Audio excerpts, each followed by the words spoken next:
நினைச்சு பாருங்க, நீங்க ரூம்ல உட்காந்து இன்ஸ்டா நோண்டிட்டு இருக்கீங்க கேஷுவலா, திடீர்னு கதவு தட்டுற சவுண்ட், ஏவான்டா இந்த நேரத்துல அப்படின்னு நடந்து போய் கதவை திறக்கிறீங்க. 10 பேர் நிக்கிறாங்க. 1v10 செஸ் மேட்ச் வா அப்படின்றாங்க. யாரா நீங்க விப்ரா வீட்டை கண்டுபிடிச்சு வந்தீங்க அப்படின்னு பார்த்தா 10 பேர் இந்த அடி இல்ல, இவ்வளோண்டு இருக்காங்க. குட்டி குச்சிங்க, வாங்க அங்கிள் விளையாடலாம் அப்படின்றாங்க. போட்டோ கட்டுறேன் பாருங்களேன். இவங்க தான் அது.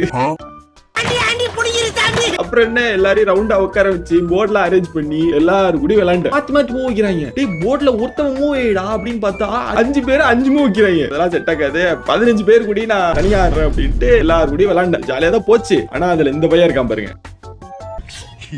இவன் வந்ததுல இருந்து பேசவே இல்லை. சரி நம்மள மாதிரி போல பையன் பேச மாட்டான் அப்படின்னு நினைச்சிட்டு, என்னடா தம்பி ஏன்டா பேசாம இருக்கு அப்படின்னு கேக்குறேன். அதெல்லாம் ஒண்ணும் இல்ல அங்கிள். எங்க அம்மா வந்துட்டு எல்லாத்தையும் பிஸ்கெட் எல்லாம் கொடுத்தாங்க. அப்படியே நாங்க எல்லாரும் சாப்பிட்டு ஜாலியா விளையாண்டு இருந்தோம். பேசிக்கிட்டே இருந்தாங்க, என்னத்த பேசினாங்கன்னே தெரியல, பேசிக்கிட்டே இருந்தாங்க. யூசுவலா என்ன நடக்கும், நான் தானே எல்லாத்தையும் போய் டான்ஸ் ஆடுங்கன்னு அடம் பிடிப்பேன். இவங்க என்ன கூப்பிட்டு அதெல்லாம் முடியாது, நாங்க டான்ஸ் ஆடியே தீர்வோட அவங்க இடம் பிடிக்கிறாங்க. கில்லி படத்துல ஒரு பாட்டுல ஃபர்ஸ்ட் எல்லாரும் அப்படியே ஃப்ரீஸ் ஆகி அப்படியே நிப்பாங்க ஒரு 10 செகண்ட் கிட்ட. அப்படியே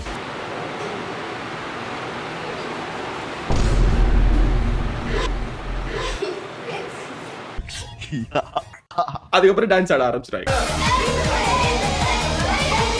ஆனந்த் சார் 30 போர்டு கிட்ட எனக்கு சைன் பண்ணி கொடுத்திருந்தாங்க. அதுல ஒரு போர்டை இவங்க எல்லாத்துக்கும் சேர்த்து கிஃப்ட் பண்ணி விட்டாங்க. எல்லாரும் ஒரே ஸ்கூல் தானே, எப்படி போர்டுக்காக அடிச்சிட்டு இருப்பாங்கன்னு நினைக்கிறேன். 2 hours போனதே தெரியல, ஒரு மாதிரி ஜாலியா தான் இருந்துச்சு. இருந்தாலும் இவனை மன்னிக்கவே மாட்டேன்.